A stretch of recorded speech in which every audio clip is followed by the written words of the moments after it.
Parmi les contenus les plus viraux figure un faux appel à manifester pour réclamer la démission du chef de l'État, lancé par la page Facebook douteuse appelée Bayir Info, dirigée depuis le Burkina Faso. Dans la mouvance présidentielle, le président Faye fait face aux sorties médiatiques et publications amplifiées par les réseaux sociaux qui visent à affaiblir son pouvoir au détriment de son premier ministre. C'est le cas du député Guy Marius Sagna, qui a alimenté un narratif qui remet en cause la légitimité démocratique de Bassirou Diomaye Faye. Ce narratif a nourri le discours sur une prétendue trahison de Sonko par Diomaye Faye, une proximité supposée du président sénégalais avec la France et une division interne au sein de la coalition au pouvoir, ce qui renforce une perception de fragilité politique du Sénégal. Bassirou Diomaye Faye est devenu président du Sénégal en avril 2024 à l'issue d'un processus électoral atypique qui a reflété de profondes tensions politiques dans le pays. Le leader populaire de l'opposition, Ousmane Sonko, cofondateur du Parti patriote africain du Sénégal pour le travail, l'éthique et la fraternité, PASTEF, est très populaire auprès des jeunes, devait initialement être le candidat du parti à l'élection présidentielle du 24 mars 2024. Cependant, Sonko a été empêché de se présenter en raison d'une condamnation pour diffamation confirmée par les tribunaux sénégalais qui l'a disqualifié du scrutin. En réponse, il a désigné son proche allié Faye comme candidat de remplacement, faisant campagne sous le slogan Diomaye Moïse Sonko, Diomaye et Sonko, pour signaler la continuité de leur programme et renforcer la popularité de Faye. Le 20 mars 2025, une publication de la page Facebook Bayir Info a annoncé en titre une manifestation pour réclamer le départ du président Bassirou Diomaye Faye. Sans donner des détails factuels sur cette supposée manifestation, date, lieu, heure, organisateur, le texte indique qu'il s'agit d'un avertissement pour Diomaye Faye pour céder le fauteuil à son premier ministre Ousmane Sonko. C'est un premier avertissement pour Diomaye Faye s'il ne peut pas qu'il passe la main à Sonko dans le calme et l'heure. Selon les informations, la jeunesse est déterminée à aller jusqu'au bout. Et cette publication est rapidement devenue virale sur les réseaux sociaux avec plus de 9700 likes, plus de 1300 commentaires et 760 partages. Elle a atteint plus de 1 600 000 personnes sur Facebook selon les données d'audience de Meta Content Librairie. Entre le 20 et 21 septembre 2025, la publication a été reprise plus de 15 fois grâce au copier-coller, copy-pasta. Dans les commentaires, plusieurs internautes dénoncent une fake news, mais d'autres se réjouissent de la chute prochaine du président Faye pour, disent-ils, s'être allié à l'Occident. Vous voyez maintenant que l'AS avait raison. Vive l'AS, vive la révolution, à bas la démocratie, à bas les politiciens. Nous sommes de cœur avec vous. Il est temps à l'Afrique d'avoir des dirigeants qui sont contre l'impérialisme. L'analyse des images d'illustration de la publication révèle que certaines proviennent de la manifestation contre le gouvernement organisée par la société civile et les militants politiques de l'opposition le 19 septembre 2025, soit la veille de la publication. Sur ces images, on peut encore lire les slogans des manifestants comme Sonko dégage, la justice est la voix du peuple. L'analyse révèle aussi que l'une des images d'illustration provient d'une manifestation de février 2024 pour la tenue des élections.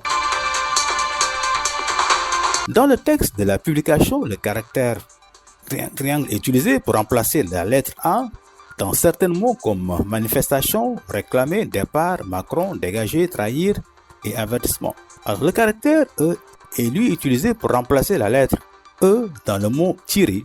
Cette technique est souvent utilisée pour contourner la modération automatisée et de maximiser la diffusion. Sur son profil Bayir Info, page Facebook à l'origine de la désinformation, se définit comme une société de médias et d'actualité. Avec plus de 87 000 followers, la page affiche un numéro du Burkina Faso et les liens fictifs d'un compte X. Selon les données de transparence de Facebook, cette page a été créée le 7 janvier 2019 sous le nom Fan Club Pensée Aristide Officiel du nom de l'ancien footballeur international. Entre 2019 et 2023, le nom de la page a changé 5 fois en devenant successivement Week-end Actualité le 17 mai 2021, Presse Média, PF le 31 juin 2021, Africa News 221, le 17 août 2023 et le 6 décembre 2023. Et cette série de recyclage du nom de la page renforce le doute sur sa crédibilité et soulève des interrogations sur les intentions réelles des personnes cachées derrière. Les données de transparence de Facebook renseignent également que cette page, gérée par 5 personnes, toutes géolocalisées au Burkina Faso, a diffusé entre octobre 2024 et janvier 2025 des publicités liées à des questions sociales, électorales et politiques ciblant des personnes dans différentes régions du Burkina Faso. Il n'est pas clairement indiqué quelques publications ont fait l'objet d'une publicité.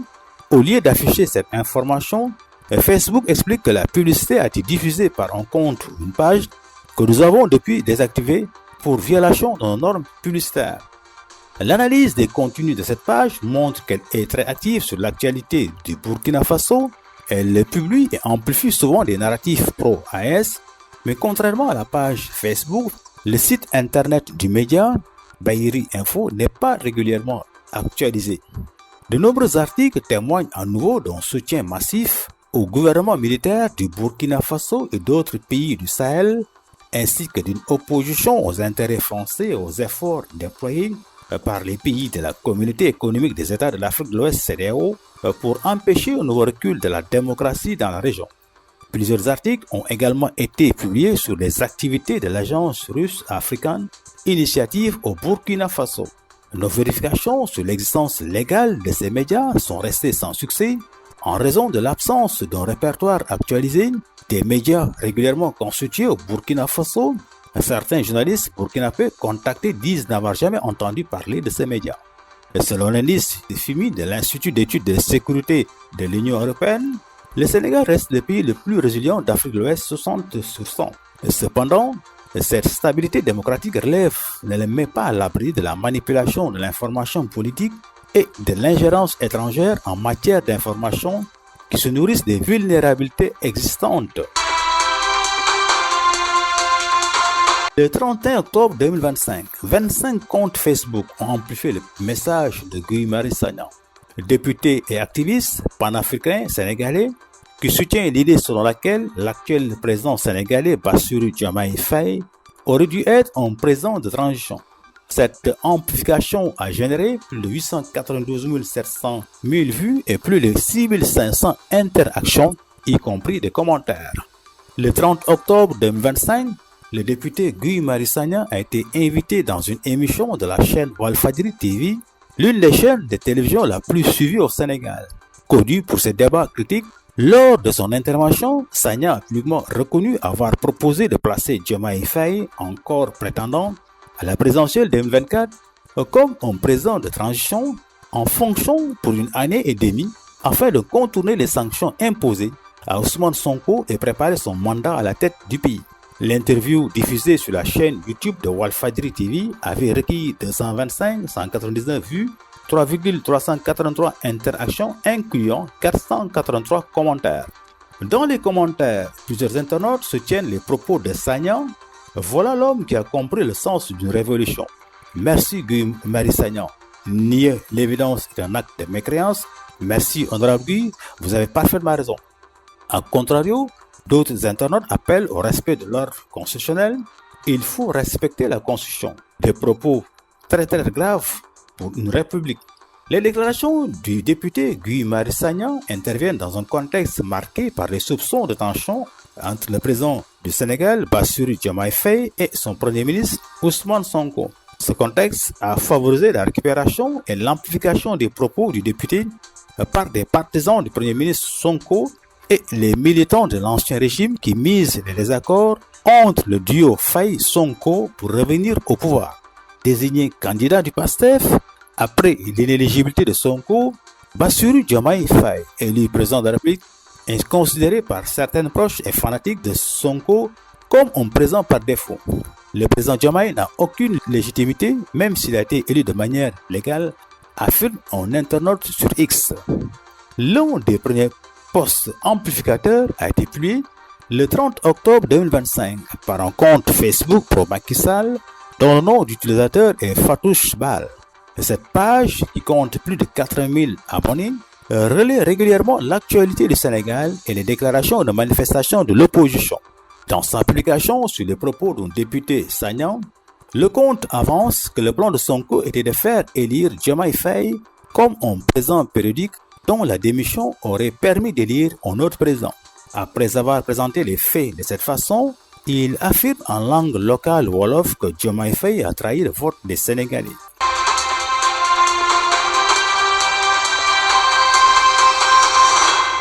Le post de Fatouche Bal a recueilli plus de 163 300 vues, 10 930 interactions, dont 311 commentaires. Le message de Sagna a également été amplifié par les comptes anti-gouvernementaux influenceurs tels que Papikan Activist. Dans sa publication qui a reçu plus de 20 000 vues, 323 interactions, dont 102 commentaires, il allègue que Diomaye Faye devait démissionner à mi-mandat, ce qui a suscité la méfiance des internautes dans les commentaires. 22 autres comptes ont amplifié le propos de Sagnan entre le 30 et 31 octobre 2025 en utilisant des techniques de copier-coller. L'analyse a également révélé des tentatives d'interférence par des comptes pro-AS comme Suleiman Ouedraogo et Burkina Online qui ont utilisé un cadrage précis pour amplifier le message de Sagnan. La publication de Suleiman Ouedraogo insinue que Bassirou Diomaye Faye avait trahi la souveraineté sénégalaise pour des projets partisans. Son post a recueilli plus de 46 000 vues, dont 237 interactions avec un total de 91 commentaires. Une rivalité politique affichée entre les deux figures du pouvoir cette année et la publication de déclarations contradictoires sur la structure de la coalition qui les a portés au pouvoir ont encore alimenté ces rumeurs. La tactique de manipulation identifiée repose d'abord sur la fabrication faux récits pour fragiliser la légitimité du président Diomaye Faye. Les acteurs à l'origine de ces récits et son amplification utilisent la désinformation comme l'annonce d'une fausse manifestation d'appel à la démission du président Faye pour propager un narratif de trahison, de collision avec la France, de rupture du pacte militant ou encore la confiscation du pouvoir au détriment d'Ousmane Sonko. L'objectif est de créer un sentiment de colère pour pousser la population à réagir, même en l'absence de faits tangibles. C'est dans ce climat de suspicion qu'intervient la déclaration du député Guy Marius Sagna. Cette déclaration, qui ne repose sur aucune base légale, vient renforcer un narratif hostile au président Faye et remettre en cause l'ordre conditionnel en vigueur. Les acteurs de la manipulation et de l'amplification du narratif anti-Faye s'appuient sur des tensions réelles entre Diomaye Faye et Ousmane Sonko, rendant leur contenu plus plausible. La diffusion de la fausse manifestation couplée avec des déclarations aussi du député de la mouvance s'appuie sur des techniques visant à corroborer et amplifier un narratif trompeur en intégrant des photos de manifestations passées ou sans lien direct avec les événements évoqués. Les acteurs de la désinformation donnent une illusion de preuve. Le recours à des caractères modifiés pour contourner la modération algorithmique montre une connaissance technique des mécanismes de détection automatique permettant de maximiser la visibilité avant intervention éventuelle des plateformes. La technique du copier-coller sert à démultiplier la portée du message tout en donnant l'impression d'une mobilisation spontanée et organique. L'amplification de comptes influents, qu'ils soient anti-gouvernementaux, pro-Sonko ou alignés sur des récits anti-français, contribue à insérer la désinformation dans des communautés politiques existantes. Une fois ces relais engagés, la propagation devient auto-entretenue, alimentée par la polarisation des commentaires et par les audiences déjà sensibles au narratif de souveraineté.